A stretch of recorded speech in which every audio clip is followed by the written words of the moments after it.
A newly emerged report offers a few new details on a test that compared the A-10 Thunderbolt II attack plane and the F-35 strike fighter, but raises more questions about the fifth-generation jet's ability to fill the A-10's close air support mission.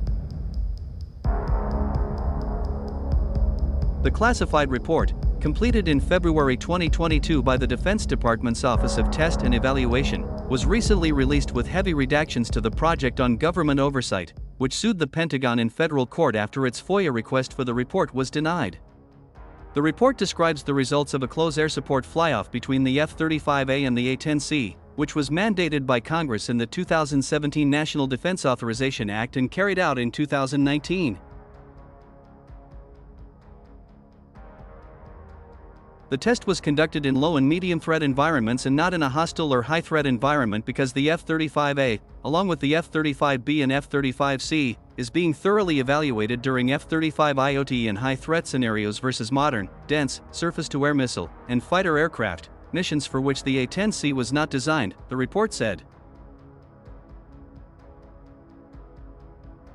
No ground troops participated in the flyoff, which doesn't invalidate the conclusions of this report, DOT wrote in the report. However, a more dynamic and representative environment for operational testing of these missions may be needed to judge improvements in performance in these or any other systems under test. Many details are blacked out in the version released to Pogo. For example, it says the A-10 enabled more attacks than the typical loadout of the F-35A but does not reveal how many targets each aircraft hit in the test. The redactions make it hard to discern the context of some of the statements. But there are hints that it required more F-35 sorties than A-10 sorties to accomplish some missions. For example, this half-sentence, sorties than A-10C sorties would be necessary to attack the same number of targets, is followed by this text, the number of sorties necessary to complete the same mission objectives in contested environments would depend on air defense suppression plans.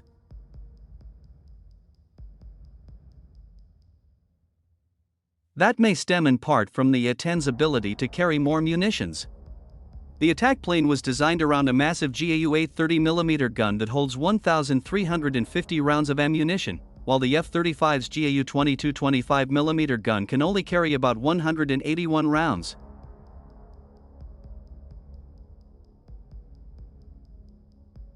The test team did not record the slant range to the target with the generated coordinates, so its effect cannot be directly assessed. Even so, tactics typically caused A-10C pilots to fly closer to the target than F-35A pilots, which could explain some of the differences in the measured location errors. Target location error only affects the use of GPS-aided weapons. In any case, the location error is sufficient to cue another, close air support, aircraft's targeting pod.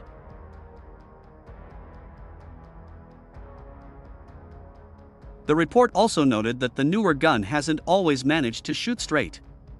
DOT told the Pentagon to fix the F-35A gun, improve digital communication, video data link capability and interoperability with fourth-generation aircraft, and develop training programs to further improve F-35A effectiveness in these missions.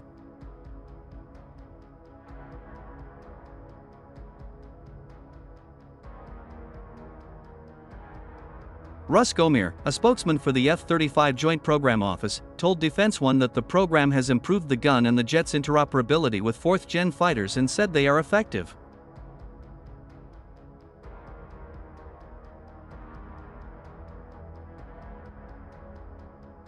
The Air Force would not comment on the report, nor say whether service leaders had tried to prevent the report's release. A spokesperson said that close air support is a mission, not a specific platform.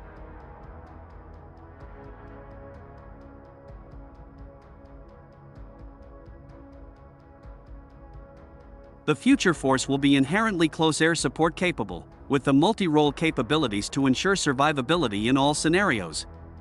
While successful in permissive environments, the A-10 is not survivable in a highly contested future fight, said service spokesperson N. Stefanek.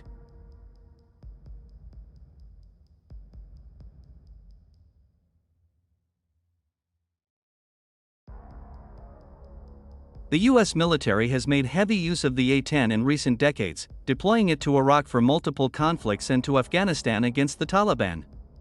More recently, the US sent warthogs to the Middle East to deter aggression and prevent the Israel-Hamas war from spreading.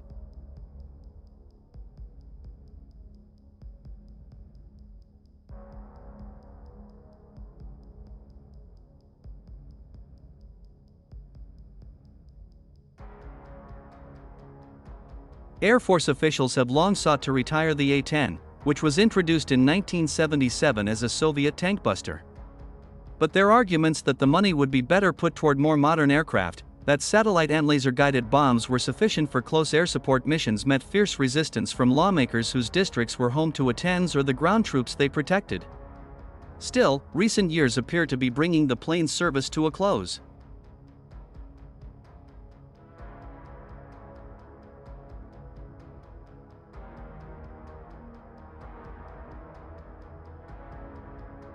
When asked about the report, one of the House Armed Services Committee's prominent members said he's ready to bid farewell to the A-10, if not its capabilities. Representative Rob Wittman, chairman of HASC's Tactical Air and Land Forces Subcommittee, says he's confident the Air Force can find a way to retain CAS capabilities as it moves to the F-35.